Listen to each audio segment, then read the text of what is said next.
Klik tombol berikut untuk mendapatkan update ilmu yang insya Allah bermanfaat.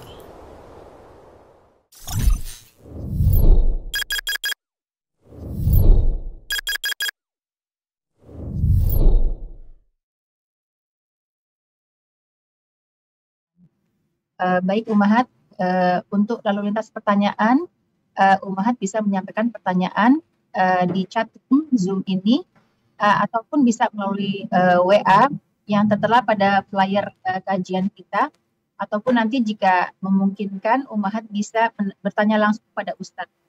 Namun tentunya lalu lintas pertanyaan akan kami atur sedemikian rupa sehingga bisa berjalan dengan lancar. Baik, itu saja Ummahat. Barakallahu fikuna jami'an. Assalamualaikum warahmatullahi wabarakatuh. Waalaikumsalam warahmatullahi wabarakatuh. Alhamdulillahi rabbil alamin. Wa bihi nasta'in ala umuri dunya wad din. Segala puji bagi Allah Jalla Jalaluh, Tuhan semesta alam.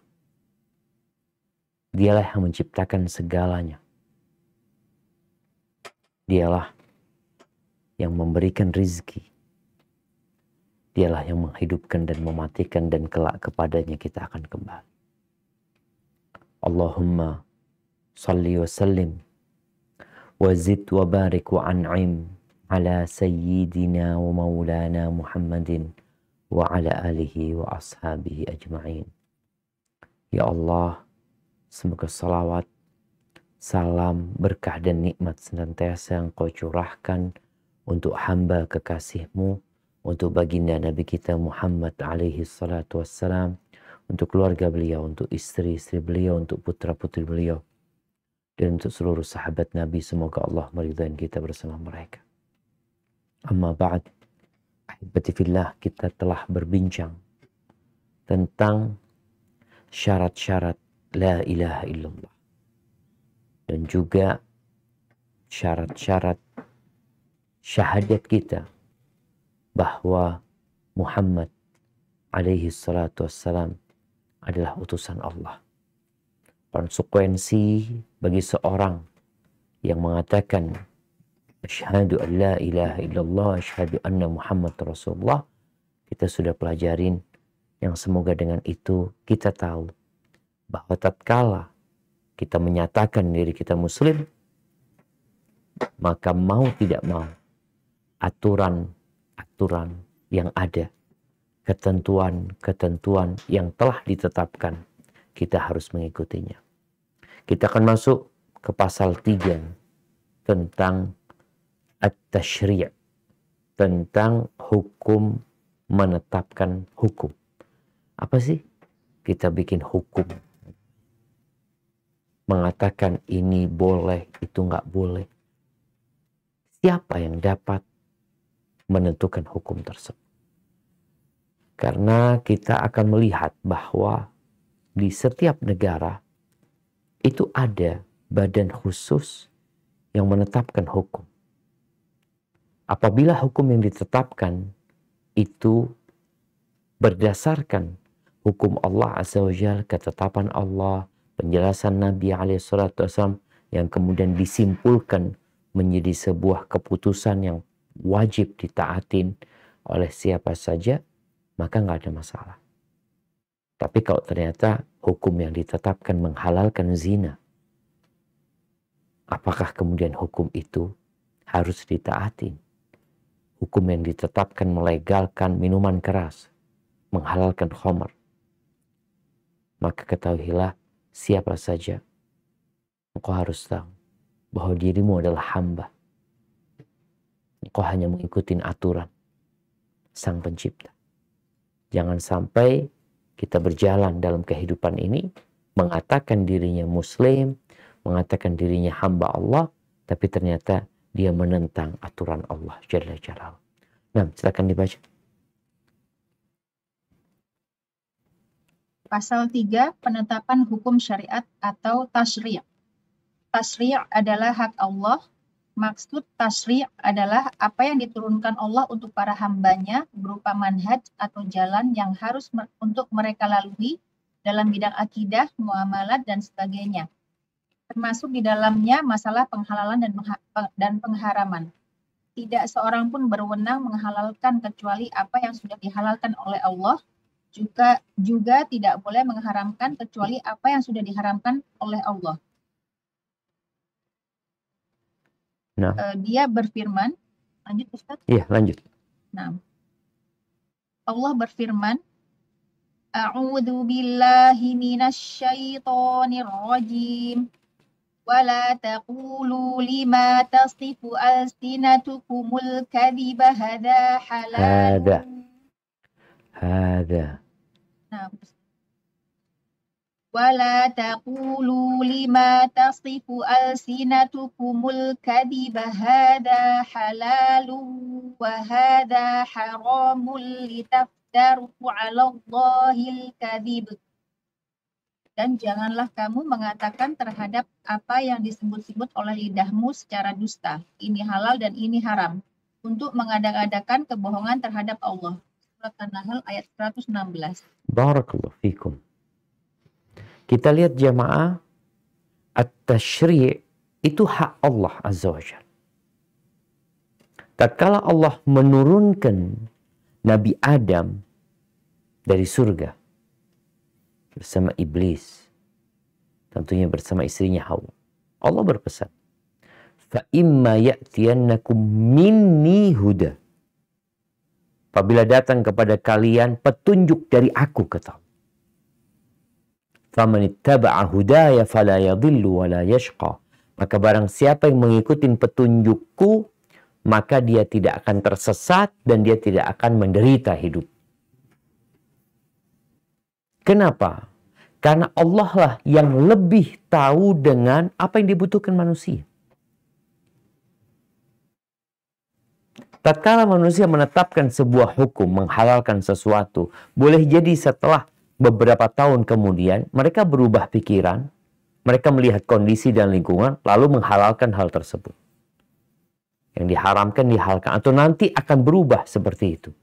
Karena manusia ilmunya berkembang. Dan lingkungan mereka berbeda-beda. Sedangkan Allah sang pencipta, dahulu sebelum Nabi Muhammad SAW diutus, maka yang harus diikuti adalah syariat yang ada di Taurat. Kemudian Allah sempurnakan dengan Injil. Lalu kemudian Allah tutup dengan Al-Quranul Karim. Sehingga ini hak murni milik Allah. Babnya dalam bab kehidupan. Bukan hanya dalam bab ibadah doang. Tapi dalam urusan muamalat. Kan di situ diatur dalam bab muamalat. Apa syarat muamalat itu jadi sah? Apa aja muamalat-muamalat yang diharamkan, umpamanya bicara riba. Mungkin sebagian orang berpikir, kenapa sih agama ngurusin urusan dagang, urusan ekonomi? Pemikiran ini muncul karena dia menyempitkan makna agama. Kalau dia membaca Al-Quranul Karim, dia akan mendapati bahwa ternyata syariat yang Allah turunkan. Ini bab syariat ya. Makanya kenapa muncul hotel syariat. Artinya hotel yang mengikuti aturan Allah Azza wa Jalla. Hukum syariat, hukum yang mengikuti aturan Allah Azza wa Jalla. Maka Allah itu lebih tahu dengan apa yang dibutuhkan manusia. Sehingga pasti, anak katakan pasti, hukum yang ditentukan Allah itu lebih baik dan benar daripada hukum yang dibuat oleh manusia. Dalam bab muamalat, Allah sebutkan dalam Al-Quranul Karim, wa ahallallahu al-bay' wa harramar riba. Allah menghalalkan jual beli, mengharamkan riba. Maka nggak boleh kita mengatakan ini halal, ini haram semau kita. Oh, ini kesepakatan bersama. Siapapun yang bersepakat atas halalnya apa yang diharamkan Allah, maka mereka telah menentang sang pencipta. Maka perlu berhati-hati tatkala menyimpulkan sebuah hukum atau menetapkan sebuah undang-undang agar tidak bertentangan dengan apa yang sudah Allah tetapkan. Maka tadi kita membaca di surat An-Nahl ayat 116 bahwa Allah mengatakan jangan sampai kalian itu ya menyebut-nyebut secara dusta dengan lisannya, hadza halalun wa hadza haram. Ini halal, ini haram.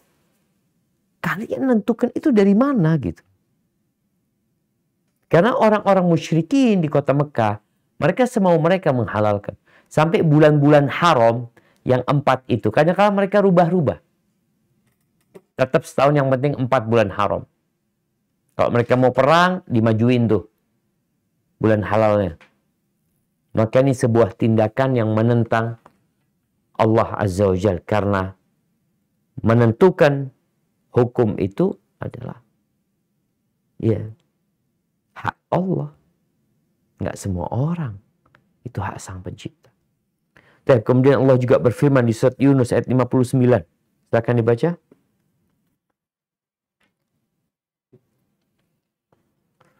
A'udzu billahi minasyaitonir rajim. Qul ara'aytum ma anzalallahu lakum min rizqin faja'altum minhu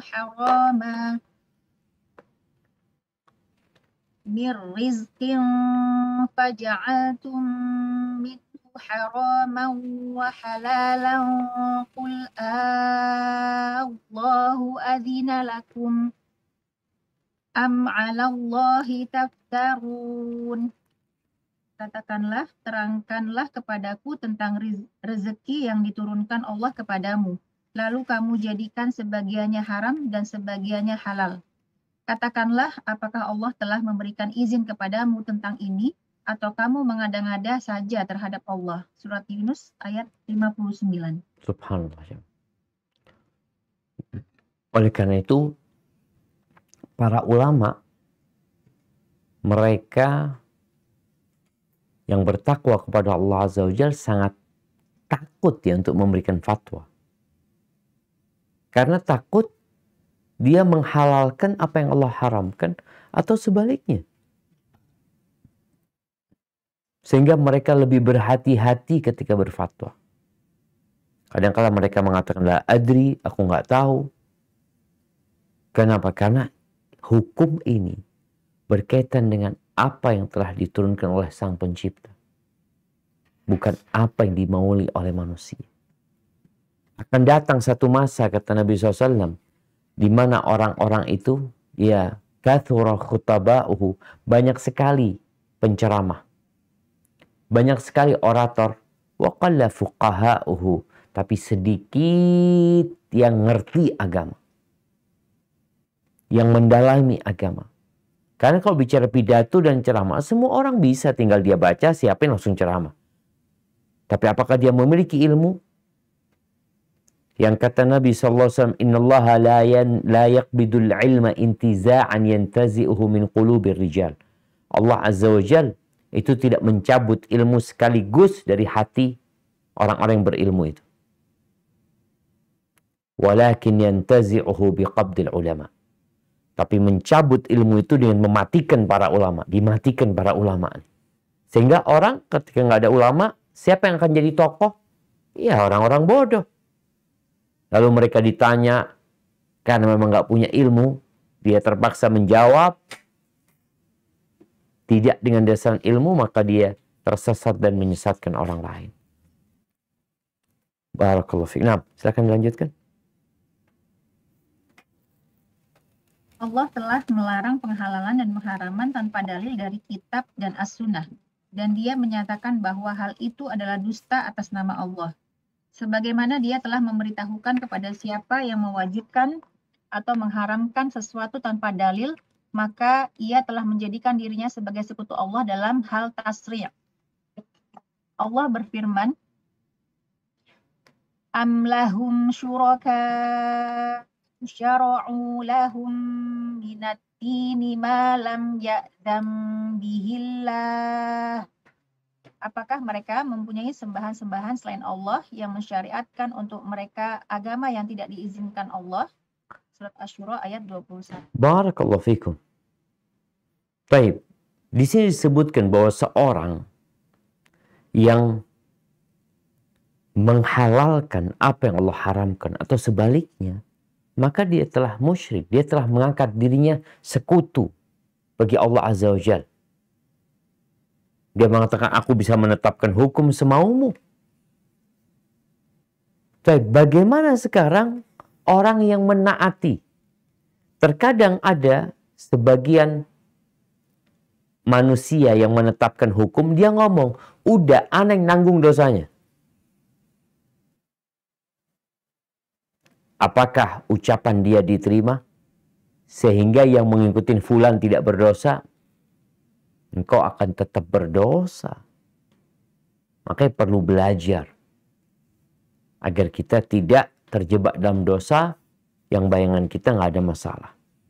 Maka di sini Allah menyebutkan tentang bagaimana hukum orang yang menaati manusia-manusia yang membuat syariat yang di situ mengandung penentangan kepada Allah Azza wa Jalla.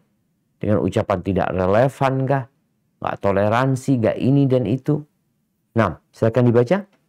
Firman Allah di Al-An'am ayat 121.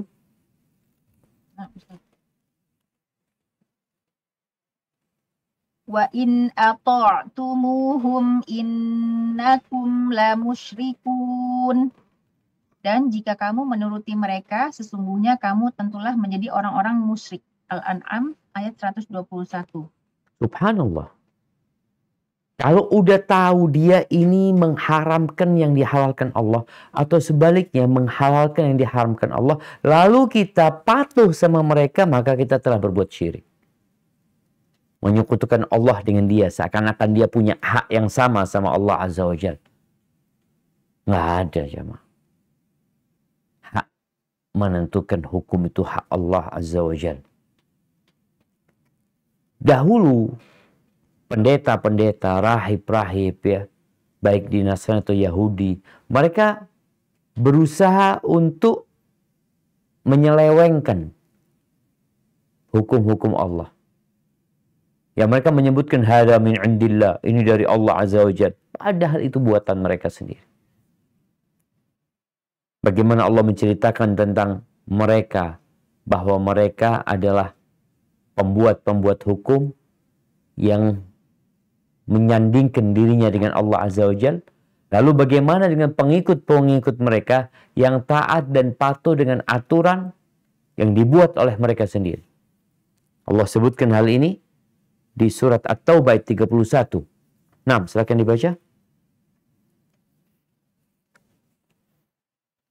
Ittakhadhu ahbarahum wa ruhbanahum arbabam dunillahi wal masi. Apa dosa diulang Ustaz? Ittakhadhu ahbarahum wa ruhbanahum arbabam min dunillahi wal masih ibn Maryam wa ma umiru illa liya'budu ilahan wahida la ilaha illahu subhanahu amma yusyrikun. Mereka menjadikan orang-orang alimnya dan rohib-rohib mereka sebagai Rob selain Allah, dan juga mereka mempertuhankan Al-Masih putra Maryam. Padahal mereka hanya disuruh menyembah ilah yang esa. Tidak ada ilah yang berhak disembah selain dia. Maha suci Allah dari apa yang mereka persekutukan. Surat At-Taubah ayat 31. Lanjutkan. Ketika Adi bin Hatim radhiyallahu anhu mendengar ayat ini, ia berkata, "Wahai Rasulullah, sesungguhnya kami tidak menyembah mereka."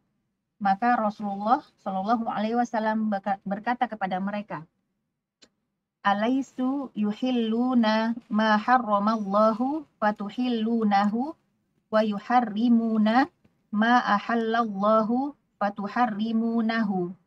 Qala bala, qala fatilka ibadatuhum.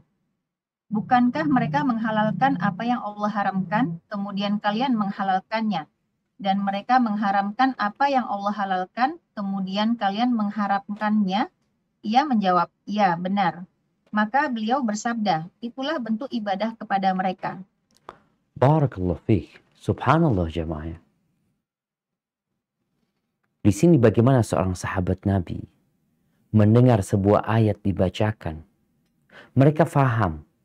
Kemudian muncul satu permasalahan buat dia. Karena dia sebelumnya adalah Nasrani. Dia mengatakan, loh kok nggak kayak gitu? Nabi kita nggak kayak gitu. Di sini disebutkan menyembah mereka. Menyembah rahib-rahib mereka. Kata Adillah mana butuh. Dia pikir kita nggak sujud buat mereka, kita nggak ruku buat mereka, enggak. Ya itu memang tidak. Tapi kesyirikan ini beragam. Sebagaimana ibadah itu beragam. Tatkala kita memberikan salah satu bentuk ibadah yang seharusnya hanya untuk Allah saja kepada selain Allah, maka di situ kita telah menyekutukan Allah. Maka Nabi menyebutkan, bukankah mereka menghalalkan apa yang diharamkan Allah, lalu kalian menghalalkan.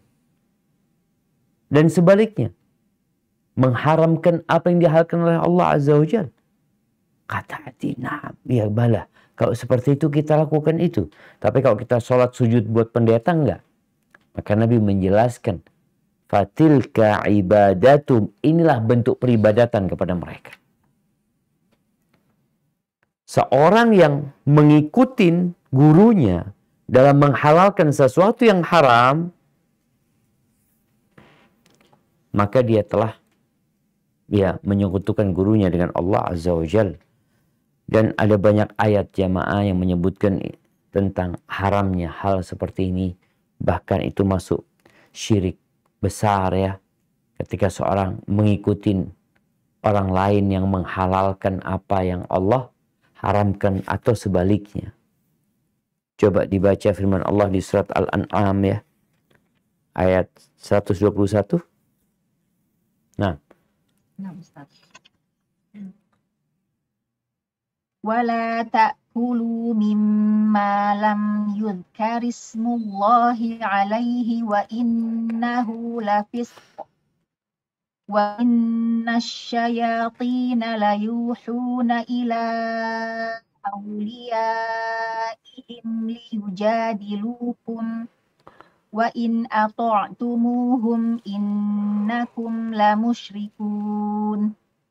Dan janganlah kamu memakan binatang-binatang yang tidak disebut nama Allah ketika menyembelihnya. Sesungguhnya perbuatan yang semacam itu adalah suatu kefasikan. Sesungguhnya setan itu membisikkan kepada kawan-kawannya agar mereka membantah kamu. Dan jika kamu menuruti mereka, sesungguhnya kamu tentulah menjadi orang-orang yang musyrik. Subhanallah jemaah. Ini yang terjadi. Bangkai. Ada yang menghalalkan bangkai. Memakan dan mengkonsumsinya. Padahal Allah sebutkan di Al-Quran Al-Karim. Innamal khamru wal maisiru. Allah sebutkan. Ada makan-makan yang diharamkan. Harrama alaikumul maitata wad dama wa lahmal khinzir. Wa ma uhilla li ghairillahi bih. Terkadang sebagian orang berpendapat, enggak apa-apa, halal itu. Dari mana kau menghalalkan itu? Sedangkan Allah sudah mengharamkannya. Maka tatkala seseorang mengatakan sesuatu itu haram, maka dia perlu mendatangkan dalil. Ini dalam urusan bab muamalat. Karena hukum asalnya adalah halal. Tapi kalau engkau mengharamkan, had dalil. Mana dalilnya? Nggak punya dalil, nggak bisa diterima. Kemudian di sini Syekh di penutup bab ini menyebutkan tentang orang-orang yang bertaklid, yang menjadi pengikut buta kepada gurunya, kepada kelompoknya, yang dia tidak lagi mau menerima dalil. Enggak. Loh, ini firman Allah engkau tolak, gimana sih? Maka ini berbahaya sekali kondisi mereka, di mana orang tersebut bisa keluar dari Islam. Sebenarnya Allah sebutkan, wa in ata'tumuhum innakum lamusyrikun. Kalau kalian taat sama mereka, kalian telah melakukan kesyirikan dengan apa yang telah diperbuat. Maka seorang muslim harus tahu diri, engkau manusia biasa yang punya nafsu, punya banyak kekurangan. Tatkala engkau menentukan sebuah hukum, sebuah aturan, maka ingat, sebenarnya hak itu milik Allah. Sehingga aturan yang dibuat harus sesuai dengan aturan Sang Pencipta. Barakallahu fiik. Dan kita akan masuk ke bab baru, pasal baru, yaitu pasal 4, tentang makna ibadah. Macam-macam ibadah dan cakupannya. Kenapa Syekh membahas masalah ini? Karena memang kesyirikan dalam masalah ibadah itu sangat banyak sekali. Maka beliau ingin menjelaskan apa sih yang dimaksud dengan ibadah. Nah, silakan dibaca. Pasal 4, pengertian ibadah, macam dan cakupannya. A. Definisi ibadah. Ibadah secara bahasa berarti merendahkan diri dan tunduk. Di dalam syara', ibadah memiliki banyak definisi, tetapi makna dan maksudnya satu. Definisi itu antara lain adalah ibadah adalah taat kepada Allah dengan melaksanakan perintahnya melalui lisan para rasulnya. Yang kedua, ibadah adalah merendahkan diri kepada Allah, yaitu tingkatan tunduk yang paling tinggi, disertai dengan rasa mahabbah atau kecintaan yang paling tinggi. Yang ketiga, ibadah adalah sebutan yang mencakup seluruh apa yang dicintai dan diridhoi oleh Allah, baik berupa ucapan maupun perbuatan yang lahir ataupun yang batin. Ini adalah definisi ibadah yang paling lengkap. Masya Allah, barakallahu fiik. Ya hibbati fillah. Apa sih makna ibadah? Yang kalau dilihat, ibadah ini sudah menjadi kata serapan dalam bahasa Indonesia. Aku mau beribadah. Aku sedang beribadah. Tapi apa sih makna ibadah itu sendiri?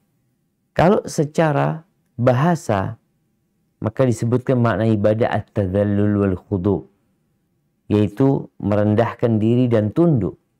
Itu ibadah tuh. Kepada siapa? Kepada Allah tentunya lewat lisan Rasulnya.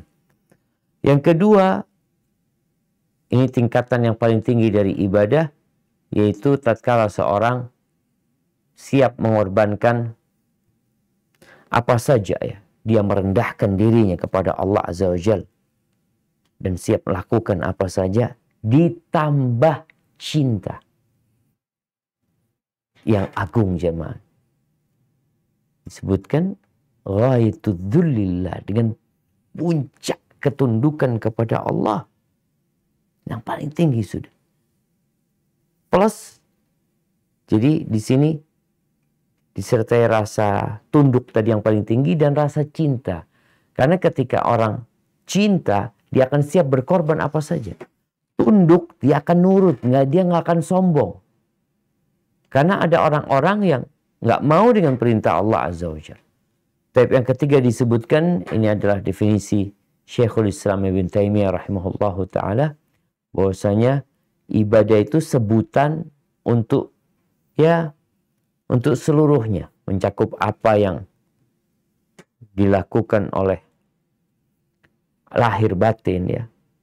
Kemudian yang dilakukan oleh lisan kita, oleh hati kita, pokoknya amalan apa saja, baik yang diucapkan dengan lisan kita, dengan hati dan raga kita, selama itu diridhoin Allah Azza wa Jal, maka itu disebut ibadah. Dan bentar lagi kita akan melihat penjelasan Syekh Shalih Fauzan tentang ternyata orang tidur tuh bisa jadi ibadah. Tidur jadi ibadah. Makan jadi ibadah. Kenapa? Adanya niat dan pengagungan kepada Allah dalam apa yang dia lakukan. Baik, di sini kemudian Syekh menjelaskan bahwasanya ibadah itu kalau secara tempatnya di mana, maka dibagi menjadi 3. Nah, tafadhol dibaca. Ibadah terbagi menjadi 3, yaitu ibadah hati, lisan, dan anggota badan. Rasa khauf atau takut, roja, mengharap, mahabbah, cinta, tawakal, ketergantungan, Rogbah, senang, dan rohbah. Takut adalah ibadah qalbiyah yang berkaitan dengan hati. Sedangkan sholat, zakat, haji, dan jihad adalah ibadah badaniyah, qalbiyah, fisik, dan hati. Dan masih banyak lagi macam-macam ibadah yang berkaitan dengan hati, lisan, dan badan. Barakallahu fikum. Ya ahibbati fillah. Sebagaimana tatkala kita berbincang tentang syahadat, maka syahadat itu syahadat an la ilaha illallah anna Muhammad Rasulullah diucapkan dengan lisan, diyakini dengan hati, dan dipraktekkan dengan raga. Jadi semuanya beribadah. Makanya terkadang ada orang yang ibadah fisiknya biasa-biasa aja, tapi ketika mati dia husnul khatimah. Dari mana ya? Dia mungkin punya ibadah batin, ibadah tersembunyi yang nggak ada orang yang tahu, kecuali antara dia dengan Allah Azza wa Jal. Ini bicara ibadah. Dan seharusnya semua ibadah itu hati ikut. Hati ikut. Lisannya berkata, hatinya meyakini, raganya melakukan. Itu disebut ibadah. Kemudian di sini disebutkan rasa khauf. Khauf ya, rasa takut kepada Allah. Kemudian ada roja, mengharap kepada Allah. Ada cinta, ada tawakal, ada rogbah, dan ada rohbah. Ini berkaitan dengan ibadah hati.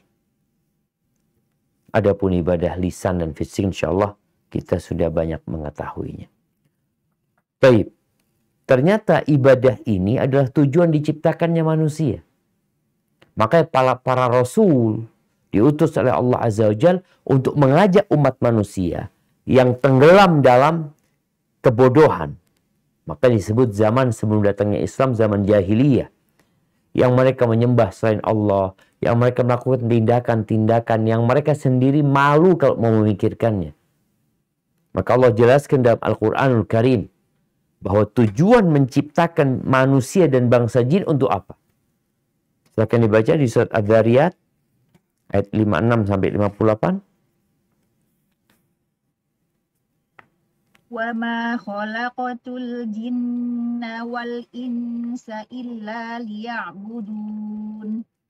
Ma uridu minhum min rizqin wa ma uridu an yut'imun. Innallaha huwar razzaqu dzul quwwatil matin. Dan aku tidak menciptakan jin dan manusia, melainkan supaya mereka mengabdi kepadaku. Aku tidak menghendaki rizki sedikit pun dari mereka, dan aku tidak menghendaki supaya mereka memberiku makan. Sesungguhnya Allah, dialah maha pemberi rizki, yang mempunyai kekuatan lagi sangat kokoh. Barakallahu fikum. Tuh tujuannya diciptakannya bangsa jin dan manusia. Allah jelaskan dengan gamblang agar manusia itu berpikir, kenapa aku dilahirkan di muka bumi? Kenapa ada yang kaya, kenapa ada yang miskin? Kenapa ada yang sukses, ada yang gagal? Kenapa seperti itu? Maka ingat, tujuan diciptakannya manusia adalah liya'buduni, agar mereka beribadah kepada aku. Allah nggak perlu makan, Allah nggak perlu minum, Allah nggak perlu orang-orang memberikan sesajen kepada Allah Azza wa Jal. La. Karena sejatinya dialah Allah Ar-Razzaq dzul quwwatil matin, yang maha memberi rizki, maha kuat, maha perkasa. Sehingga manusia tatkala hidup itu dia harus berpikir, apakah aku sudah mewujudkan ibadah untuk Allah Azza wa Jal?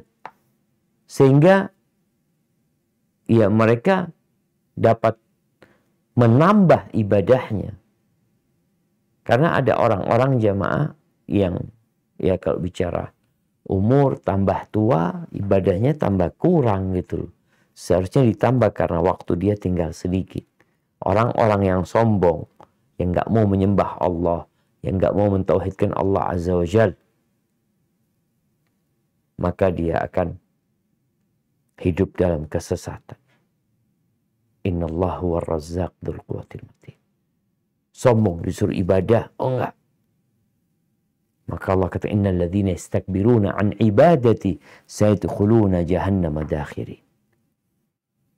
Barakallahu fiik. Taib, kita akan masuk ke B tentang macam-macam ibadah dan cakupannya. Apa saja yang disebut ibadah? Tadi kan udah disebutin. Ibadah itu ada yang lisan, ada yang hati, ada yang raga. Tapi ibadah lisan tetap harus bersambung dengan hati. Ibadah raga tetap harus bersambung dengan hati. Macam-macam ibadah dan cakupannya kita perlu memahaminya. Kenapa? Karena memalingkan salah satu bentuk ibadah itu kepada selain Allah, maka kita telah melakukan kesyirikan. Baik, silakan dibaca tentang anwa'ul ibadah wa syumuluha, tentang macam-macam ibadah dan cakupannya. Tafadhal. Poin B, macam-macam ibadah dan cakupannya. Ibadah itu banyak macamnya. Ia mencakup semua jenis ketaatan yang tampak pada lisan, anggota badan, dan yang lahir dari hati, seperti zikir, tasbih, tahlil, membaca Al-Quran, sholat, zakat, puasa, haji, jihad, amar ma'ruf, nahi mungkar, berbuat baik kepada kerabat, anak yatim, orang miskin, dan musafir. Begitu pula cinta kepada Allah dan Rasul-Nya, takut kepada Allah, taubat, ikhlas kepadanya, sabar terhadap hukumnya, ridho dengan qadhonya, tawakal, serta mengharap nikmatnya dan takut dari siksanya. Barakallahu fikum. Ini sebenarnya penjelasan ya. Penguraian yang lebih dalam lagi tentang macam-macam ibadah. Ternyata macamnya tidak keluar dari 3 tadi. Yaitu ibadah yang nampak di lisan, yang didengar oleh telinga, dan ada ibadah lahir batin. Bagaimana lahirnya? Dia sedekah. Ini secara lahir. Tapi dia sejatinya sedang mengatur hatinya, menata hatinya untuk menjadi orang yang dermawan, untuk menjadi orang yang baik. Baik, dilanjutkan. Ibadah mencakup seluruh tingkah laku seorang mukmin jika diniatkan untuk mendekatkan diri kepada Allah atau apa yang dapat membantu melakukan hal itu. Bahkan kebiasaan yang mubah pun bernilai ibadah jika diniatkan sebagai bekal untuk taat kepadanya. Misalnya, tidur, makan minum, jual beli, bekerja mencari nafkah, nikah, dan sebagainya.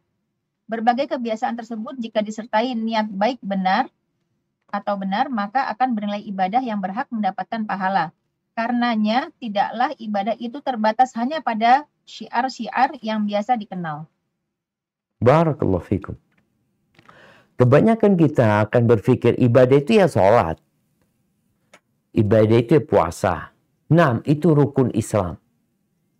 Tapi kalau kita melihat ada banyak ibadah. Berbagai macam ibadah ini. Bahkan kalau kita lihat bekerja pun. Ketika diniatkan ibadah, fahuwa fi sabilillah. Maka dia akan dapat pahala.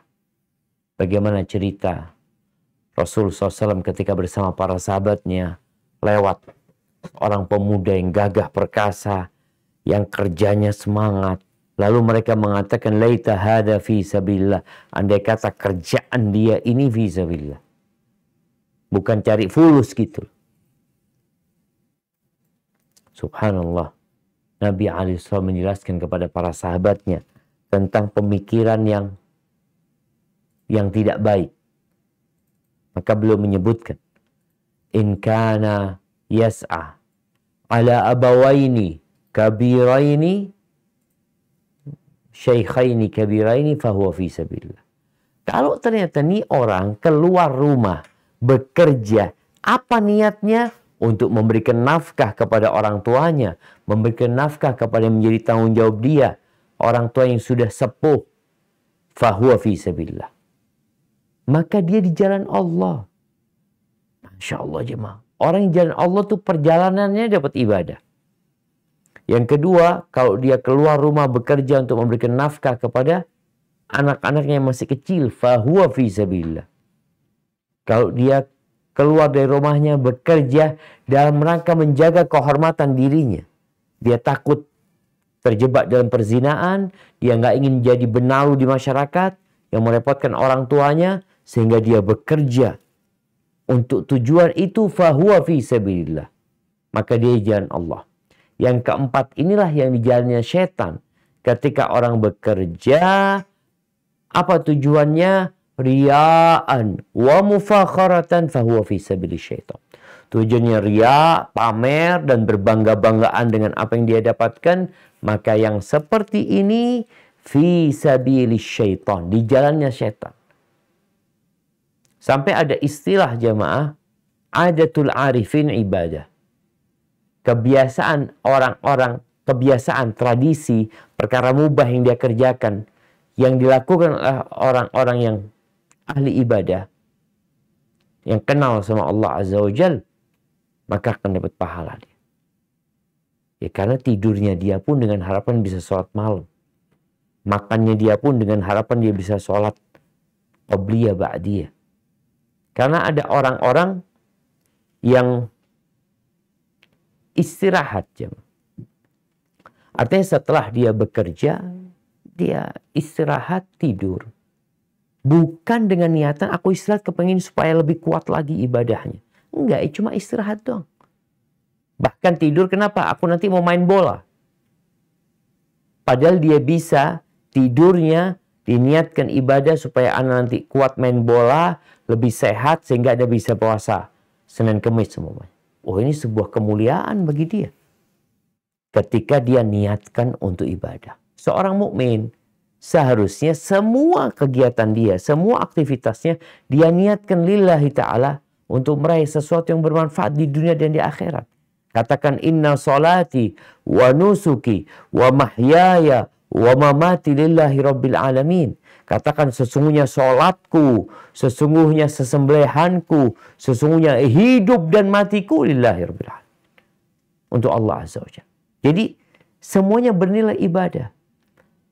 Ada orang-orang yang berpuasa bukan ibadah, tapi karena tradisi dan budaya.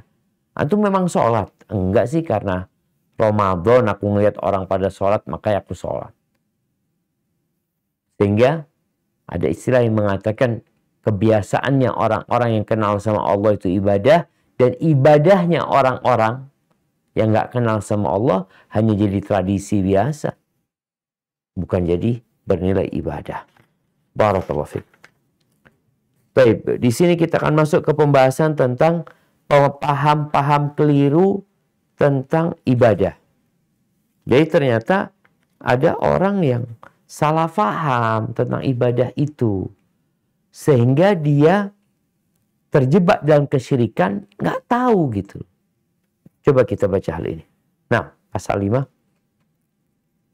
Pasal 5, paham-paham keliru tentang pembatasan ibadah. Ibadah adalah perkara taufikiyah.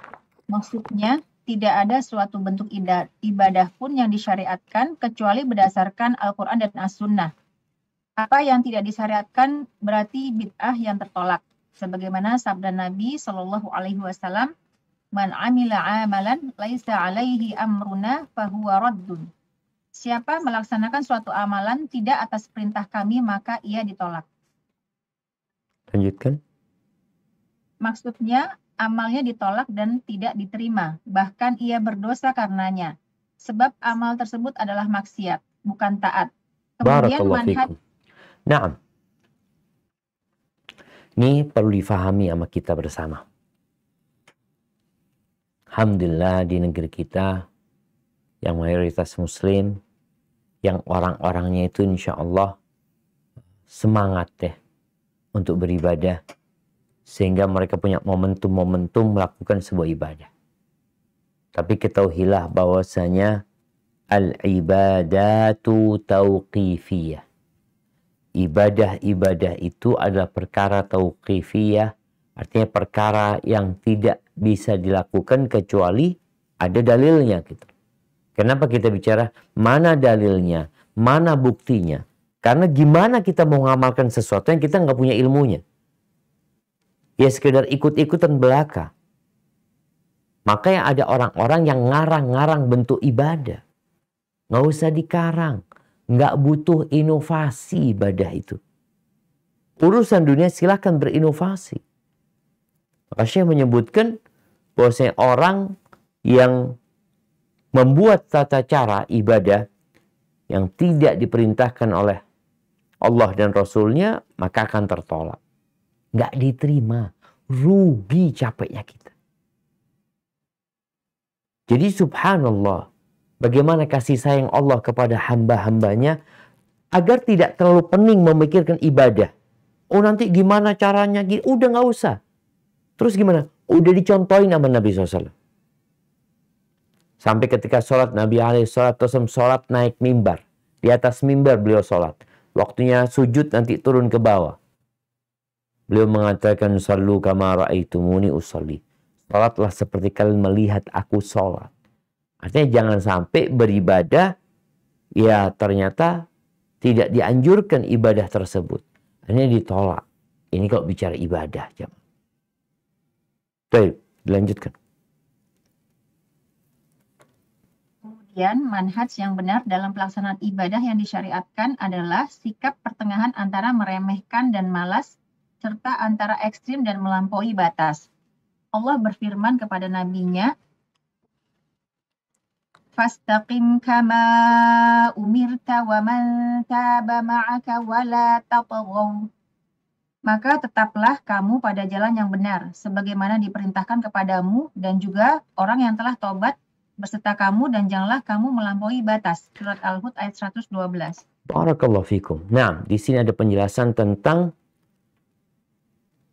manhaj, tentang tata cara yang benar dalam pelaksanaan ibadah. Jadi kita nggak semau kita beribadah. Karena kita lihat ada banyak kelompok-kelompok umat Islam yang mereka memiliki tata cara ibadah yang kadang-kala berbeda-beda gitu satu sama lainnya. Terus yang benar gimana gitu. Maka disebutkan bahwa dalam beribadah itu kita nggak boleh ekstrim dan nggak boleh males.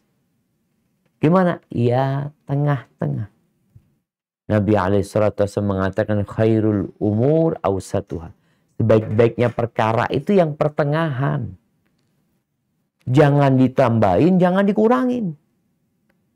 Sholat 5 waktu, jangan dibikin 3 waktu. Sholat 5 waktu, jangan dibikin 7 waktu. Zuhur 4 rakaat, ya udah 4 rakaat tuh. Zuhur tuh 4 rakaat.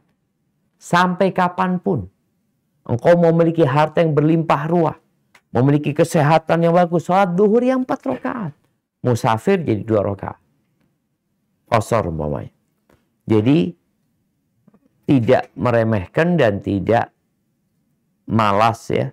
Serta antara ekstrim dan melampaui batas. Ya udah. Jalan di atas relnya. Kereta api itu ada ketentuan batas kecepatan dia. Kalau dia melampaui kecepatan tersebut bisa jadi keluar dari relnya. Walaupun udah di jalan gitu loh. Kan kadang-kala kita ngelihat ada tabrakan. Tabrakan apa? Tabrakan kereta api yang jalannya udah diatur. Maka adalah kita tahu bahwasanya kita tidak boleh bersikap ekstrim dan melampaui batas, dan jangan pula kita meremehkan gitu. Kemudian kalau kita menilik firman Allah Azza wa Jal di surat Hud ya, bagaimana sikap seorang muslim, maka disebutkan fastaqim kama umirta. Maka tetaplah kamu pada jalan yang benar sebagaimana diperintahkan kepadamu. Artinya ikut aturan. Aturannya bagaimana? Ya jalankan. Wa man taba ma'ak, dan orang-orang yang bertobat bersamamu, wala tatghaw, dan jangan melampaui batas. Di tengah-tengah. Enggak nambahin, enggak kurangin. Tidak meremehkan dan tidak berlebih-lebihan. Barakallahu fiik. Baik, dilanjutkan. Ayat Al-Quran ini adalah garis petunjuk bagi langkah manhaj yang benar dalam pelaksanaan ibadah, yaitu dengan beristiqomah dalam melaksanakan ibadah pada jalan pertengahan, tidak kurang atau lebih, sesuai dengan petunjuk syariat sebagaimana diperintahkan kepadamu. Nah, lanjut. Lalu Allah menegaskan lagi dengan firman-Nya, dan janganlah kamu melampaui batas. Tuh, Lian, adalah melampaui batas dengan bersikap terlalu keras dan memaksakan kehendak serta mengada-ngada. Ia lebih dikenal dengan ghulu. Naam, ahibati fillah.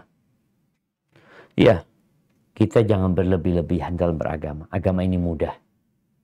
Jangan sampai kita mewajibkan yang nggak wajib. Mengharamkan yang halal atau menghalalkan yang haram. Ya biasa-biasa aja. Allah katakan wala tatghaw. Jangan melampaui batas, jangan ghulu. Kenapa? Karena kalau bicara ghulu ini, ya orang nggak jadi benar cara ibadahnya. Dan ini menjadi penyakit yang terkadang menghalangi orang dari mengikuti kebenaran. Oh, ini udah tradisi nenek moyang ini dan itu, maka dia taati tanpa melihat dalil. Tanpa melihat tata cara Nabi SAW ketika beribadah. Nah, bicara hal ini, di masa Nabi SAW terjadi masalah.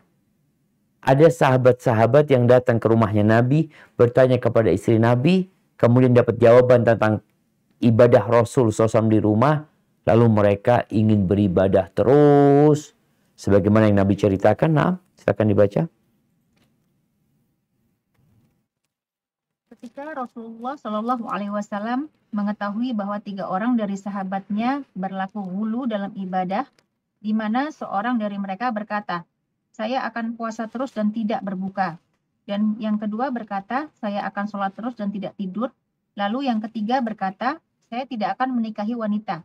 Maka beliau Shallallahu Alaihi Wasallam bersabda, amma ana fa usumu fa uftir. Fa asumu, dibetulin ini.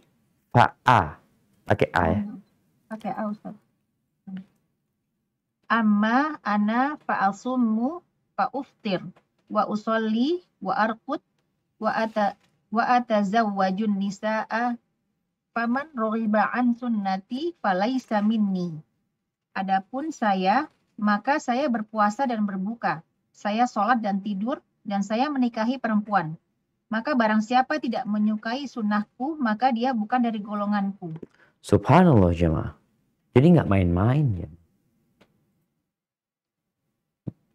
Beribadah itu ya harus ikut aturan. Bagaimana 3 sahabat ini ingin tahu di rumah Nabi ibadahnya kayak apa sih? Dikasih tahu sama Aisyah. Nabi itu ya sholat malam, beliau tidur. Kemudian beliau kadang kala puasa, kadang kala beliau nggak puasa. Kemudian beliau menikah dengan banyak istri Nabi SAW. Akhirnya mendengar itu, para sahabat ini menganggap sedikit. Allah jemaah. Bayangin, ini karena semangatnya beribadah, dia anggap amalan Nabi ini, ya mungkin karena sudah diampuni dosa yang dahulu dan akan datang, mereka anggap sedikit. Lalu mereka membuat pernyataan. Sampai yang satu nggak mau nikah. Nggak, sudah nikah ini ruwet. Ngurusin istri, nanti ngurusin anaknya dan itu. Aku mau fokus ibadah. Maka kemudian Nabi SAW naik ke mimbarnya. Beliau kumpulkan para sahabat. Bukan hanya yang 3 ya. Karena kalau yang 3 ini sudah menyebarkan kepada yang lainnya, ya berbahaya. Maka Nabi menyampaikan kepada mereka tentang tata cara ibadah yang benar. Maka beliau mengatakan amma ana fa asumu wa uftir. Aku itu puasa dan berbuka. Aku itu juga menikah dengan yang satu mengatakan usolli. Iya, yang satu mengatakan aku akan puasa terus nggak akan berbuka. Yang kedua mengatakan aku akan sholat sepanjang malam. Nggak ada tidur. Begadang dia sholat malam. Itu niat dia. Yang ketiga, aku tidak akan menikahin wanita. Karena tadi nikahin wanita ini bikin ribet. Ngurusin anak, ngurusin ini. Ahsan, anak mau fokus ibadah. Artinya 3 orang ini mau jadi orang soleh. Mau jadi orang baik. Tapi manhajnya, tata caranya salah. Maka Nabi perbaiki. Aku tuh sholat. Dan aku tidur. Aku tuh menikah dengan para wanita. Aku menikah. Maka barang siapa yang benci dengan sunnahku bukan dari golongan. Jadi kalau ingin jadi orang yang paling ahli ibadah, jangan kelewatan. Ada orang semangat, anak mau jadi ahli ibadah. Jangan kelewatan. Ada seorang yang sholat terus di masjid ya. Kemudian dia dakwah terus kemana-mana. Istrinya ditelantarkan. Anaknya ditelantarkan. Padahal Nabi SAW mengatakan, kafa bil mar'i ithman ayyudai'a man yaqul au man ya'ul. Cukup sebagai dosa buat seorang ketika menelantarkan orang yang jadi tanggung jawab. Karena sebagian orang memandang ya ibadah itu ya fokus ibadah. Kerja pun ibadah. Maka tolong kita memahami konteks ibadah ini dengan makna yang luas. Yang tadi kita sudah sebutkan bahwasanya ibadah itu adalah amalan dan ucapan, zahir atau batin yang diridhoin Allah Azza wa Jalla. Itu bicara ibadah. Baik, kemudian di sini disebutkan ada dua golongan yang saling bertentangan dalam soal ibadah. Dua golongan. Mudah-mudahan kita nggak masuk dalam keduanya. Silahkan dibaca. Nah.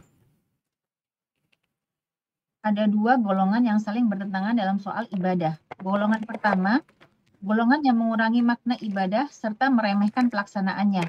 Mereka meniadakan berbagai macam ibadah dan hanya melaksanakan ibadah-ibadah yang terbatas pada syiar-syiar tertentu dan sedikit, yang hanya diadakan di masjid-masjid saja. Tidak ada peluang untuk beribadah di rumah, kantor, toko, bidang sosial, muamalah, politik, juga tidak dalam peradilan kasus sengketa, dan dalam perkara-perkara kehidupan lainnya. Benar, masjid memang mempunyai keistimewaan dan harus dipergunakan untuk sholat fardu 5 waktu. Akan tetapi, ibadah mencakup seluruh aspek kehidupan muslim, baik di masjid maupun di luar masjid. Barakallahu fikum. Nah, jadi memang ada kelompok yang mereka ingin memisahkan antara dunia dan agama. Mungkin kita sering dengar sekuler mereka. Udahlah. Di sini kalau Syekh mungkin memberikan contoh, ibadah itu cuma di masjid. Mereka itu kadang-kala hanya memandang ibadah itu, ya udahlah, agama itu hadir kapan? Ketika mau nikah, ketika mati, ketika bagi waris atau apa, bas di situ agama. Di kantor nggak ada agama. Nggak ada ibadah di kantor. Ini urusan dunia. Tapi dalam urusan dunia pun ada aturannya. Yang seorang muslim itu mengikuti aturan. Di tokonya, dia beribadah kepada Allah. Dia tahu namanya halal haram. Dia tahu riba itu haram. Dia tahu menipu itu haram. Jadi, dia benar-benar menjadi orang yang ahli ibadah di semua tempat. Tapi golongan ini enggak. Kalau hanya berpikir, ya sudah ibadah itu cuma di masjid. Masjid doang. Keluar dari masjid, seakan-akan agama itu seperti pakaian. Mau ke masjid, ganti baju. Keluar dari masjid, dibuka bajunya. Ini kelompok yang menyimpang sebenarnya karena dia mengurangi makna ibadah dan meremehkan pelaksanaannya. Baik, golongan yang kedua, tafadhal. Golongan kedua, golongan yang bersikap berlebih-lebihan dalam praktik ibadah sampai pada batas ekstrim. Yang sunnah mereka angkat sampai menjadi wajib, sebagaimana yang mubah mereka angkat menjadi haram. Mereka menghukumi sesat dan salah orang yang menyalahi manhaj mereka, serta menyalahkan pemahaman-pemahaman lainnya. Padahal sebaik-baik petunjuk adalah petunjuk Nabi Muhammad SAW, dan seburuk-buruk perkara adalah perkara bid'ah. Baik, ini jemaah, kelompok yang kedua ini berlebih-lebihan. Suka mengkafir-kafirkan, membid'ah-bid'ahkan yang bukan bid'ah. Menyesat-nyesatkan orang. Sampai disebutkan kadangkala, ya dia mengharamkan yang halal. Yang sunnah dia wajibkan. Ini pentingnya bagi para penuntut ilmu. Ketika kau berdakwah, kau harus belajar. Jangan sampai berlebih-lebihan. Yang memang perkaranya, ya dapat dikatakan ini perkaranya ada khilaf di antara para ulama gitu. Maka jangan saklek kemudian mengatakan ini haram. Loh, belum tentu haram. Jelaskan kepada umat. Ini loh, ketika engkau mengatakan haram, ini haram. Betul haram. Sebutkan dalil. Karena kalau ada orang yang mengharamkan sesuatu yang halal, hukum asalnya itu halal segala sesuatu ini. Ketika dia mengharamkan, maka tolong tunjukkan dalilnya. Jangan sampai dia mengharamkan yang mubah, mewajibkan yang sunnah. Dengan cara seperti itu, ya kita akan berada di jalan yang lurus nih. Jalan yang sudah ditetapkan oleh Allah dan Rasulnya.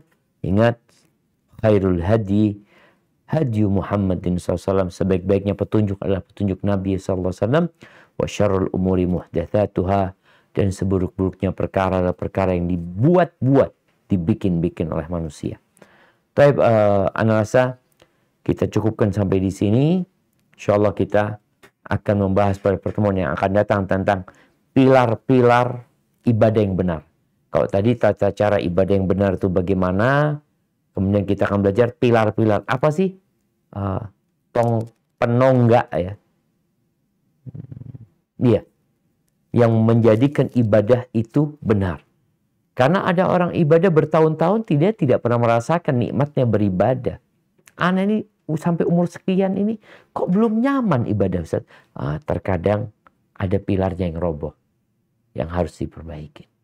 Insyaallah kita lanjutkan pada perjumpaan yang akan datang. Ana kembalikan ke moderator. Barakallahu fiik. Taib Ustaz, kita akan masuk ke sesi tanya jawab.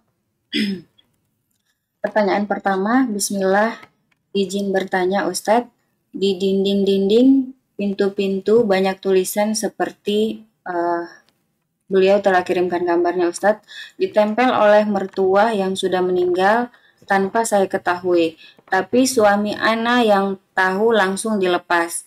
Tapi ada yang baru ketahuan bulan ini karena tidak terlihat. Itu pun suami seperti ada yang memberitahu lewat mimpi. Setahu kami ini salah satu kesyirikan.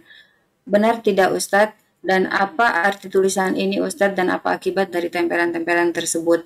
Selama ini kami bingung sejak suami Ana hijrah dari bank riba dan mencoba usaha tapi mentok terus, dan itu sudah berlangsung 4 tahun lebih. Apakah ini salah satu dampaknya Ustadz? Mohon penjelasannya. Jazakumullahu khair Ustadz dan tim. Barakallahu fiik. Kita akan baca nih tulisan ini. Nah, yang pertama ini Tamliho, kemudian Martono, terus Yunus,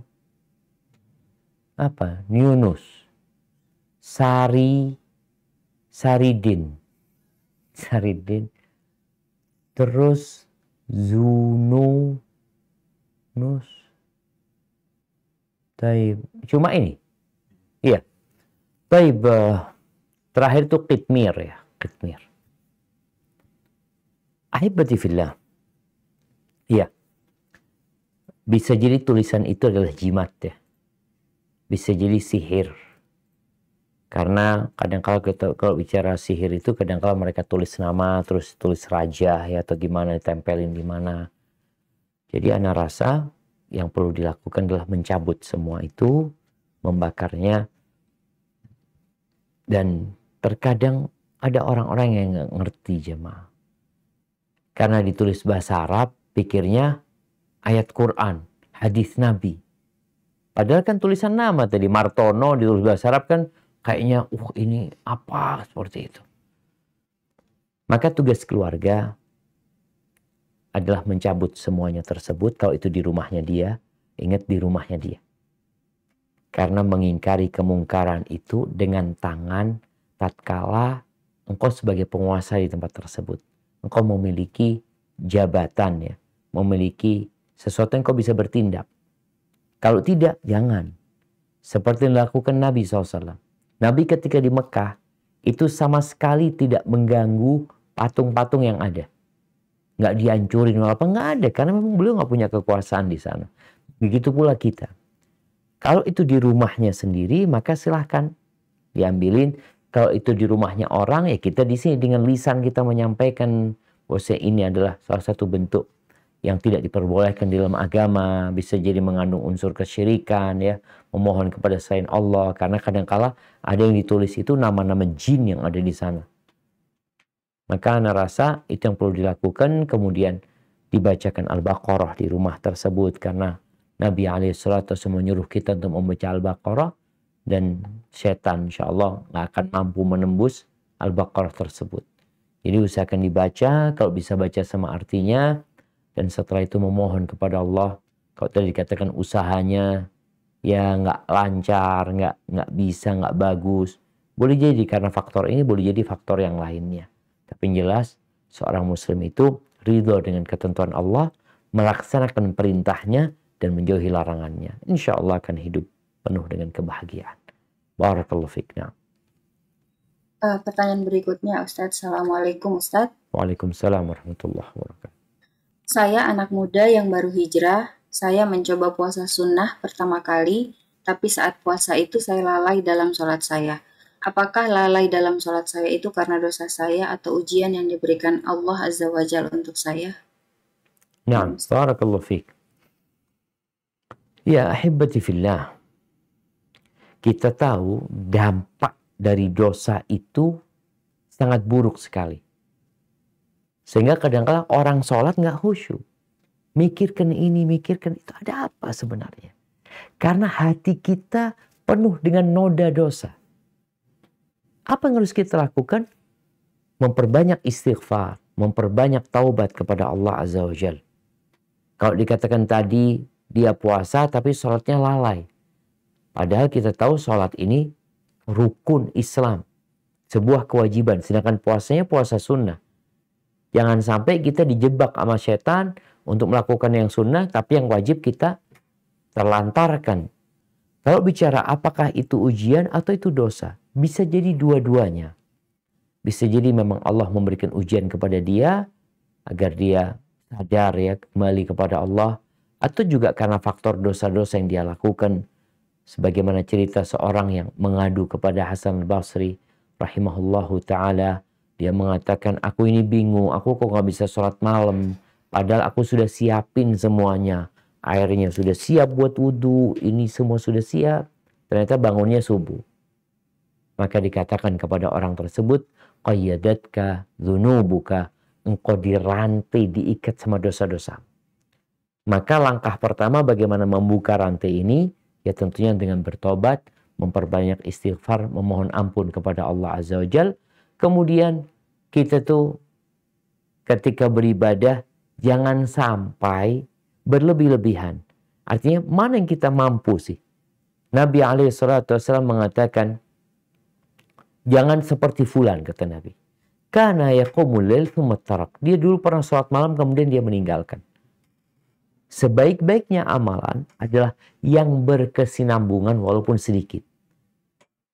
Semoga dengan cara itu ya kita walaupun nggak banyak puasa sunnahnya umpamanya atau sholat sunnahnya, tapi yang wajib-wajib kita kerjakan dan kita punya amalan-amalan yang istiqomah mengamalkannya. Barakallahu fikna. Taib, untuk Ukhti Yufela Aulia, tafadholi untuk bertanya langsung kepada Ustadz.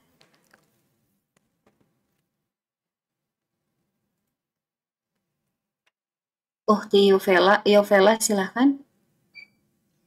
Baik, Assalamualaikum warahmatullahi wabarakatuh, Ustadz. Waalaikumsalam warahmatullahi wabarakatuh. Barakallahu fiik. Naam, tafadhali. Semoga Ustadz selalu dalam lindungan Allah dan diberikan kesehatan selalu oleh Allah Subhanahu wa taala. Allahumma amin. Barakallahu fiik. Naam, izin bertanya Ustadz, perkara bid'ah tadi. Karena ada saya mendengarkan kemarin-kemarin itu tentang Maulid Nabi itu kan termasuk bid'ah ya Ustadz, karena tidak ada dicontohkan oleh Nabi Shallallahu Alaihi Wasallam. Dan ketika itu saya pernah berkata kepada salah seorang teman saya karena dia katanya ikut acara Maulid Nabi. Terus saya katakan gini, dia mengajak saya Ustadz, tapi saya tidak ikut karena sesuai yang saya pelajari, Maulid Nabi itu kan termasuk tidak disunahkan dan tidak dicontohkan oleh Nabi Shallallahu Alaihi Wasallam. Nah Ustadz, ketika saya menasehati itu, dia katakan begini Ustadz, itu kan cuma Maulid Nabi dan kita melakukan hal itu ada sisi positifnya seperti mendengarkan ceramah. Nah, kan maulid Nabi di negara kita itu kan Ustadz biasanya isinya adalah acara-acara keagamaan. Sedangkan yang kita ketahui maulid Nabi itu termasuk bid'ah.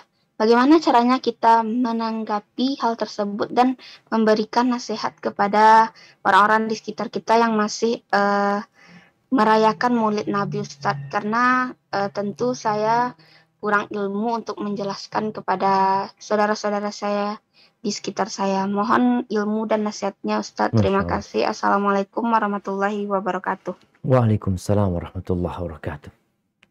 Ya ahibati fillah,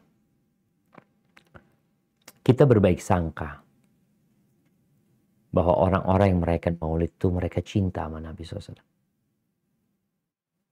Rasa cinta itu, ya ini kebanyakan ya. Rasa cinta itu mengantarkan mereka untuk merayakan Maulid Nabi. Yang kalau dilihat, bagaimana sih sebenarnya mengutarakan cinta kita kepada Nabi SAW. Rasul SAW sampaikan kepada dia, kalau bicara acara ceramah, ya nggak ada masalah, kita ceramah aja, bikin acara, kajian-kajian yang bermanfaat. Hanya saja memang di beberapa tempat, mungkin salah satunya negeri kita, pengajian itu kalau ada momentumnya. Kalau ada momentumnya, sehingga ketika ada momentum Maulid, baru ada ceramah. Ketika itu nggak ada ceramah. Padahal sebenarnya kalau kita bicara bagaimana Nabi SAW memberikan ceramah, kajian kepada para sahabatnya, nggak nunggu Maulid gitu loh. Tapi sesuatu yang dilakukan selalu. Dan Nabi SAW selama hidupnya, beliau tidak pernah merayakan yang seperti itu. Kemudian juga Abu Bakar Siddiq, Umar bin Khattab, Uthman bin Affan, Ali bin Abi Thalib radhiyallahu ta'ala anhum ajmain. Mereka tidak pernah merayakan yang seperti itu. Sehingga kalaupun nanti akan mendengar, tapi kan ada yang menyampaikan bahwasanya nggak ada masalah, boleh. Bahkan itu masuk sesuatu yang baik, yang positif. Ketika terjadi perselisihan, oke, engkau punya pendapat seperti itu. Anda punya pendapat yang berbeda. Bagaimana ketemunya? Maka ketemunya adalah di Nabi sendiri SAW. Maka tadi diajak bagaimana sih Nabi SAW, sikap Nabi terhadap Maulid. Nabi merayakan tidak? Tidak. Nabi menyuruh enggak? Enggak. Nabi enggak ngerayakan. Nabi nyuruh enggak. Tapi Abu Bakar enggak juga. Tatkala generasi terbaik umat ini tidak merayakan, lalu di sini kita tanya, gimana sebenarnya cara mengungkapkan cinta kepada Nabi SAW? Iya, salah satunya dengan memperbanyak sholawat, dengan mengenal Nabi lebih dalam lagi, dengan cara menerapkan sunnahnya, mengajak orang mengamalkan sunnahnya. Jadi terhadap saudara-saudara kita mungkin yang masih melakukan perbuatan-perbuatan yang tidak sesuai dengan sunnah, ya kita ajak mereka untuk berpikir. Setelah itu ya hidayah di tangan Allah ya, karena kita nggak bisa memberikan hidayah kepada orang yang kita cintai. Tapi Allah memberikan hidayah kepada siapa yang Allah kehendaki. Maka doakanlah saudara-saudara kita yang belum paham, yang belum mengerti ya. Yang tadi mereka merayakan hal itu karena cinta kata mereka kepada Nabi SAW. Tapi terkadang orang itu belum sholat. Engkau gimana ngomong cinta sama Nabi? Engkau sholat aja enggak gitu loh. Dipanggil di masjid, hayya ala sholat, kok nggak berangkat? Maka bagaimana kita menumbuhkan cinta mereka dan kemudian mengarahkannya kepada yang benar cintanya. Hadza wallahu a'lam. Pertanyaan selanjutnya, Ustaz. Assalamualaikum warahmatullahi wabarakatuh. Waalaikumsalam warahmatullahi wabarakatuh. Semoga Allah Subhanahu wa taala merahmati Ustadz, keluarga dan tim. Amin ya robbal alamin. Izin bertanya, Ustadz. Ustadz, saya seorang ibu yang alhamdulillah Allah karuniakan saya 3 anak perempuan. 6 tahun lalu saya menikah dengan duda tanpa anak. Ustadz, saya pernah mendengar ceramah Ustadz tentang nafkah untuk anak tiri, bahwa ayah tiri tidak punya kewajiban untuk menafkahi anak tirinya.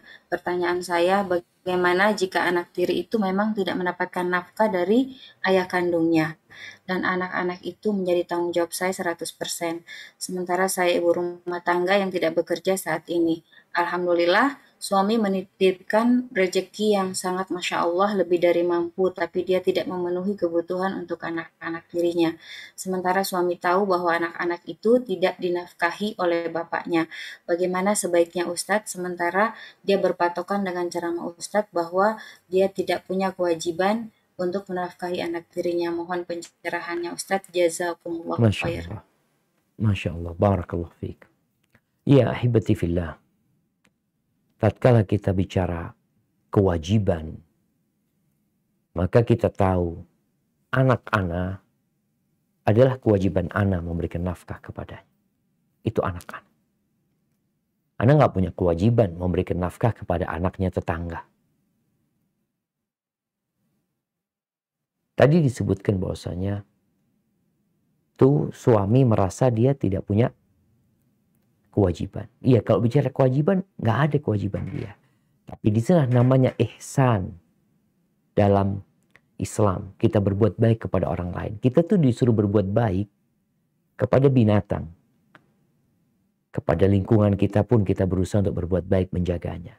Bagaimana dengan anak istri kita? Ini sebagai bentuk kebaikan seorang suami yang cinta sama istrinya ya. Yang dia tahu bagaimana khidmat istrinya kepada dia. Dia bukan bicara kewajiban tapi membantu. Bukankah Allah Azza wa Jalla mengatakan wa ta'awanu 'alal birri wat taqwa. Hendaklah kalian saling tolong menolong.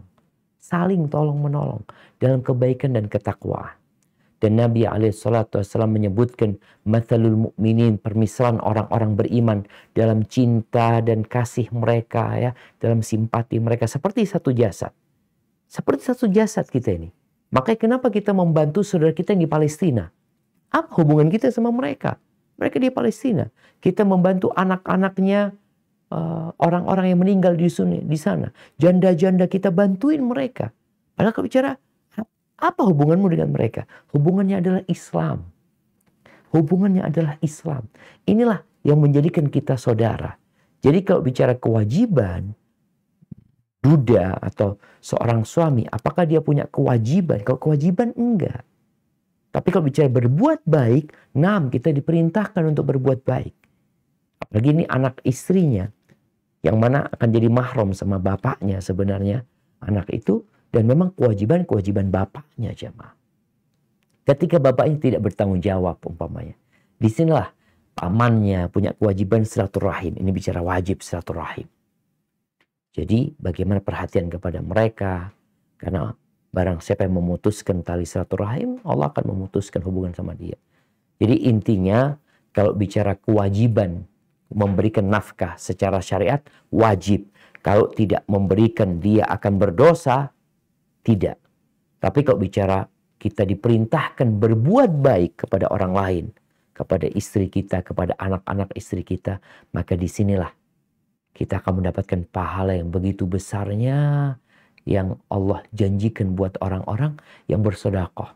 Jadi kalau mau sedekah jangan sama yang jauh dulu. Jadi suami ketika memberikan hal itu kepada anak-anak istrinya, jadi bisa jadi sedekah ketika mereka nggak mampu, dan itu pahalanya tentunya akan dicatat dan akan dilipat gandakan. Mungkin seperti itu maksudnya tidak wajib, artinya tidak wajib seperti bapaknya yang wajib memberikan nafkah. Artinya bapaknya dosa tuh tidak memberikan nafkah. Tapi ketika seorang suaminya istri dia memang nggak mampu, ya dia nggak punya kewajiban memang seperti itu. Tapi kalau dia punya kemampuan, disinilah ada perintah Allah untuk membantu orang-orang yang lemah, orang-orang yang tidak mampu, dan ini kesempatan buat dia, bagaimana dia menganggap anak-anak istrinya sebagai anak dia juga. Barakallahu fiik. Pertanyaan berikutnya Ustadz. Assalamualaikum Ustadz. Waalaikumsalam warahmatullahi wabarakatuh. Mohon nasihatnya Ustadz untuk walimah nikah yang sifatnya mubah ini diniatkan untuk apa ya Ustadz agar bernilai ibadah? Apabila walimah nikahnya masih belum full syar'i, tidak ada musik namun masih ikhtilat, apakah niat ibadahnya bisa mendatangkan pahala juga? Jazakumullahu khair Ustaz. Masya Allah, barakallahu fiik. Ya hibati fillah. Kalau bagaimana kita melaksanakan walimah, yang pertama kita niatkan, Nabi nyuruh mengadakan walimah. Jadi walimah itu sunnah, tidak dikatakan mubah. Tapi pendapat yang lebih kuat sunnah. Karena Nabi SAW memerintahkan awlim walau bisya. Engkau adakan walimah walaupun 1 ekor kambing. Atas dasar inilah. Bahkan sebagian ada yang mengatakan wajib walimah tersebut. Tapi pendapat yang rajih itu disunnahkan. Taib. Bagaimana supaya kita dapat pahala dari walimah tersebut? Nabi SAW mengatakan, syarrut ta'am ta'amul walimah. Seburuk-buruknya makan itu makanan walimah. Walimah yang seperti apa? Beliau menjelaskan, yud'a ilaiha man ya'baha wa yumna'uha man ya'tiha. Ini walimah yang diundang orang-orang berduit. Orang-orang yang nggak mau, yang nggak butuh makan, artinya dia perlu, artinya dia mau makan itu udah bisa di mana aja dia makan seperti yang disuguhkan ketika acara walimah itu. Malah yang miskin nggak diundang, orang-orang yang butuh. Kalau ingin walimahnya jadi ibadah, jadi berkah, undang tuh orang-orang miskin. Dengan niatan kita ya bersedekah kepada mereka. Dan keberadaan mereka itu bisa menurunkan berkah. Karena kita tahu Nabi SAW mengatakan, innama tunsaruna wa turzaquna bidu'afaikum. Kalian nih ditolong sama Allah. Kalian dikasih rizki sama Allah karena orang-orang yang lemah di antara kalian. Ini juga nyambung tuh kepada cerita perempuan tadi yang punya suami. Bisa jadi rizkinya suami diluaskan karena adanya anak-anak yang lemah. Jadi itu salah satu pintu rizki. Jadi niatkan ketika walimah ngundang orang-orang yang miskin dengan harapan ya mereka merasakan enaknya makan daging, ya makan gulai yang sebelumnya mereka jarang makan itu. Cuma usahakan tadi kita ikhtilat itu dipisahkan, yang laki di sana, yang perempuan di sini. Jadi paling tidak walaupun tidak ada tabir, ini paling tidak kita sudah memisahkan tempat duduk mereka. Jadi mengecilkan fitnah yang terjadi walaupun tidak bisa full umpamanya seperti itu. Barakallahu fikna. Pertanyaan selanjutnya Ustadz, kebetulan saat ada keperluan di luar, tiba-tiba masuk waktu sholat sehingga singgah sholat di masjid. Karena di tempat umum jadi cadar tetap digunakan. Apakah sah sholatnya wanita yang sholat memakai cadar? Barakallahu fiik. Ya, hibati fillah, ketika sholat memang perempuan diperintahkan untuk membuka wajahnya ketika menghadap Allah Azza wa Jal. Bagaimana kalau kondisinya tadi di tempat umum? Di tempat yang ada orang laki-laki yang akan melihat dia. Maka apabila seperti itu, maka ini menjadi uzur buat dia sebenarnya. Bagaimana Aisyah radhiyallahu taala anha ketika pakai ihram berangkat haji itu nggak boleh pakai cadar. Wala tantaqibul mar'ah. Kata Nabi nggak boleh perempuan yang sedang berihram pakai cadar. Maka dibuka cadarnya. Namun kalau ada orang laki yang lewat, diturunkan cadar. Jadi seperti itu. Kalau memang di masjid itu ada tempat yang nggak ada orang laki, ya dibuka cadarnya. Karena ada tempat yang mungkin ada batasnya, ada tirainya. Tapi ada tempat yang nggak ada, Ustaz. Terbuka, ya sudah. Maka diperbolehkan untuk menutup wajahnya karena ada uzur syar'i, adanya orang-orang laki-laki yang berada di situ ya. Sebagaimana di masa COVID-19 ini Nabi SAW melarang seorang untuk sholat untuk menutup wajahnya yang laki-laki ya. Bagaimana sekarang dengan kondisi COVID ketika pakai masker? Kalau memang kondisi yang mendesak, jadi ada uzur ya. Sebuah larangan itu kalau memang darurat ya akhirnya diperbolehkan. Barakallahu fiik. Nah. Pertanyaan selanjutnya, Bismillah izin bertanya, Fulanah dari Indonesia, mungkin pertanyaan lumayan panjang. Apakah saat baju bernajis dan jika orang lain menempati tempat yang terkena najis kita, apakah kita akan menanggung dosa orang yang terkena najis tersebut jika orang itu akan sholat atau makan? Masya Allah. Barakallahu fiik. Ya, ahibati fillah. Kita tahu bagaimana Rasul Sallallahu Alaihi Wasallam ketika ada yang kencing di masjid, kencing tuh di masjid. Apa yang Nabi lakukan alaihi salatu wassalam? Nabi memerintahkan para sahabat untuk menyucikannya dengan menyiramin air. Karena ini masjid, orang akan sholat di situ gitu loh. Tatkala kita membawa najis. Dan najis itu ada di tempat itu. Maka kita berkewajiban untuk membersihkan tempat tersebut. Tapi kalau kita nggak tahu, anak nggak tahu, lain lagi. Karena kalau nggak tahu kan Allah Azza wa Jalla menceritakan di akhir surat Al-Baqarah, Rabbana la tu'akhidna in nasina aw akhtana. Ya Allah, jangan hukum kami, ya Allah, kalau kami lupa atau kami tidak sengaja, itu sudah dimaafkan sama Allah Azza wa Jalla. Tapi kalau kita tahu, kita sadar, kemudian kita biarkan, maka kita berdosa.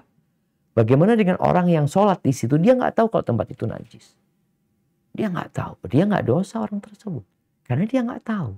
Tapi dosanya buat kita gitu. Intinya orang tersebut tidak dosa karena sholat di tempat yang najis. Padahal kan syarat sahnya sholat itu kan harus suci tempatnya. Pakaiannya harus suci.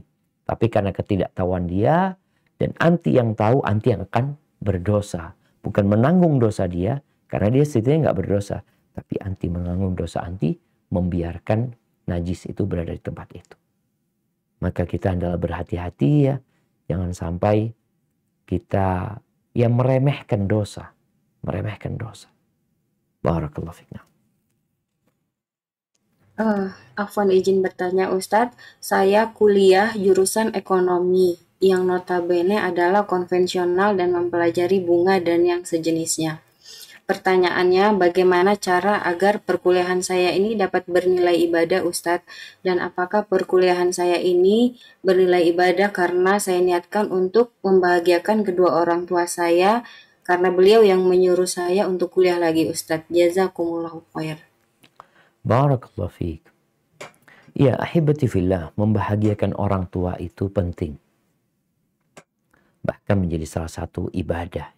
Tatkala niatkan untuk membahagiakan orang tua. Selama yang kita lakukan sesuatu yang diperbolehkan dalam agama. Tapi kalau bicara kuliah ekonomi. Bagaimana ketika dia belajar di tempat tersebut? Kalau tempat itu memang ilmu yang didapat itu bermanfaat ya. Dan akan dapat dipraktekkan dalam kehidupan ini, insya Allah akan membahagiakan orang tua. Tapi kalau ilmu yang dipelajarin di sana, dia berbahaya buat dia, maka anak rasa jadikan ilmu yang dipelajari sekarang sebagai perbandingan. Engkau harus pelajarin tentang bagaimana sih aturan Allah Azza wa Jalla dalam masalah ekonomi. Kenapa sekarang ada ekonomi syariat? Maka engkau di ekonomi umum itu sebagai bahan perbandingan, engkau perlu mendalami ekonomi syariat. Karena jangan sampai akhirnya ya beranggapan yang dia pelajari itu benar gitu. Padahal bertentangan dengan aturan Allah Azza wa Jalla. Mudah-mudahan dengan cara seperti ini engkau tetap mendapatkan pahala dari Allah Azza wa Jalla dalam niatan tadi membahagiakan orang tua. Karena ada orang tua yang pokoknya anaknya itu kuliah di mana aja. Jadi kalau milih kuliah itu pilihlah kuliah atau pelajaran yang memang bermanfaat buat dunia dan akhirat dia dan tidak bertentangan dengan ajaran agama kita. Barakallahu fiqna. Nah, Ustadz, saya seorang pelaut yang bekerja di kapal. Saya mendapat tawaran bekerja di luar negeri di negara Afrika dengan durasi kontrak hampir 1 tahun. Tetapi bekerja di luar negeri jarang sekali sholat 5 waktu di masjid, apalagi sholat Jumat. Sholatnya hanya bisa dilakukan di tempat kerja saja, disebabkan kapalnya di laut terus sangat jarang ke dermaga. Apakah tawaran pekerjaan tersebut saya terima atau bagaimana Ustadz? Mohon nasihatnya Ustadz. Jazakumullahu khair. Masya Allah, barakallahu fiik. Ya ahibati fillah. Yang pertama, bicara sholat berjamaah. Maka, dan sholat Jumat lagi. Ketika engkau musafir, engkau nggak wajib sholat Jumat. Engkau tidak tinggal di suatu tempat. Tadi dikatakan di kapal di sana. Di pelayaran situ. Maka dia kondisinya dalam kondisi musafir terus bisa jadi. Karena dia tidak bermukim akhirnya. Sehingga sholatnya di sana nggak ada masalah apabila dia sholat, mamanya bikin jamaah di kapal tersebut dengan berapa kawannya, 2-3 orang.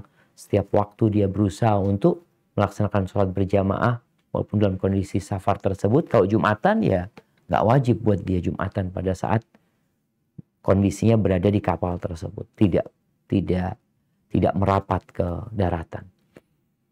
Yang kedua yang perlu dipertimbangkan, apakah lingkungan itu mendukung buat dirimu? Kalau mendukung, artinya insya Allah Ustaz, kayaknya lihat kawan-kawan nih baik-baik. Karena jangan sampai gara-gara duit kita terpengaruh dengan kawan-kawan yang nggak sholat ya. Enak banget mereka nggak sholat, karena kalian juga minum ini dan itu. Maka lihat lingkunganmu. Yang ketiga, perhatikan keluargamu. Karena engkau akan meninggalkan mereka ya 9 bulan sampai 1 tahun ya. Kemarin ada seorang yang na'udzubillah ya, dia cerita, Ustaz, ana ini pelayaran Ustaz. 9 bulan baru balik. Ternyata na'udzubillah istrinya berzina. Istrinya berzina dengan supirnya, dia ceritakan seperti itu. Maka ini perlu berhati-hati, jangan sampai kita mengejar dunia di sana, padahal kita punya tanggung jawab dengan keluarga kita, dengan anak-anak kita. Yang terakhir, engkau boleh istikharah. Setelah engkau lihat kayaknya insya Allah bagus gitu ya, tinggal istikharah, minta pilihan sama Allah Azza wa Jalla. Barakallahu fiik. Mungkin kita ke pertanyaan terakhir. Tafadhali. Nah, Ustaz. Assalamualaikum warahmatullahi wabarakatuh. Waalaikumsalam warahmatullahi wabarakatuh. Ustadz, Ana dulu ikut kajian offline di majelis. Di sana banyak ahwat-ahwat, tapi kadang Ana bingung. Ahwat di tempat Ana kajian pada nggak mau menyapa, jadi Ana merasa terasing di kajian itu. Dan bingung mau menyapa duluan, sedangkan Ana orangnya agak pemalu.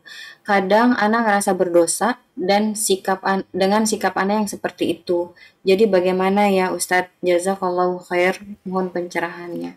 Masya Allah, barakallahu fiik. Ya ahibati fillah. Ini masalah yang perlu diperbaiki. Yang pertama, untuk yang bertanya. Untuk yang bertanya, kadang-kala kita nunggu disapa orang. Boleh jadi orang itu juga sama seperti anti. Dia juga pemalu gitu, nunggu disapa. Akhirnya saling menunggu. Maka nasihat ana buat anti, dan nanti berdoa memohon kepada Allah Azza wa Jalla akhlak yang mulia. Baca doa, Allahumma hassanta khalqi fahassin khuluqi. Ya Allah, engkau indahkan rupaku, perawakanku, maka indahkan perilakuku. Minta sama Allah Azza wa Jalla. Allahumma hdini li ahsan akhlaq. Ya Allah, berikan aku petunjuk kepada akhlak yang paling mulia. La yahdi li ahsaniha illa anta. Nggak ada yang bisa memberikan petunjuk kepada akhlak yang mulia kecuali engkau. Wasrif anni sayyi'aha. Dan palingkan dari aku akhlak yang buruk. Fa innahu la yasrifu anni sayyi'aha illa anta. Nggak ada yang bisa memalingkan akhlak yang buruk dari aku kecuali engkau. Ini. Kemudian anti pun berusaha untuk menyapa mereka. Kadang-kadang mereka sama-sama anti nunggu. Kemudian nasihat buat para akhwat ya, para akhwat yang udah pada ngaji. Usahakan, anak sering di majelis anak itu bukan cuma akhwat, yang ikhwan juga seperti itu. Kadang-kadang anak tanyakan, coba antum udah kenal nggak sama yang di sebelah antum? Udah nyapa nggak dengan sebelah antum? Banyak yang tidak. Maka harapan anak, para akhwat ketika masuk kajian, Assalamualaikum, ahlan wa sahlan, kaif halak. Kemudian nanti datang lagi baru, ini yang Assalamualaikum, kemudian dia menyapa. Atau kok dia nggak nyapa, bagaimana yang sudah duduk duluan menyapa ahlan, apa kabar ya. Sehingga tercipta al-ukhuwah al-islamiyah. Kenapa Nabi SAW mengatakan jamaah, la tadkhulul jannah hatta tu'minu. Kalian tidak akan masuk surga sampai kalian beriman. Tidak akan masuk surga sampai kalian beriman. Wala tu'minu hatta tahabu. Dan kalian tidak akan sampai tingkat beriman sampai kalian saling mencintai. Mau nggak kalian aku kasih amalan yang kalau kalian amalan kalian akan saling mencintai? Afsyus salam bainakum. Tebarkan salam di antara kalian. Maka ketika masuk kajian, melihat saudaranya datang, Assalamualaikum, ya, persilahkan, tanya dari mana, gimana kabarnya. Semoga dengan cara seperti itu, ya, bertambah kawan baik kita. Dan bertambah orang-orang yang akan memberikan syafaat kepada kita pada hari kiamat. Kita nggak tahu apakah kita masuk surga langsung atau tidak. Dan boleh jadi kawan kita, yang kita baru kenal di majelis ilmu itu, mungkin dia masuk surga. Mungkin dia akan mintakan kepada Allah buat kita. Ya Allah, dulu ada fulana, anak ngaji bareng dia ya Allah. Kemana dia ya Allah? Barakallahu fiik. Itu yang dapat anak sampaikan, kurang lebihnya mohon maaf. Subhanakallahumma bihamdika. Asyhadu an la ilaha illa anta astaghfiruka wa atubu ilaik. Wassalamualaikum warahmatullahi wabarakatuh.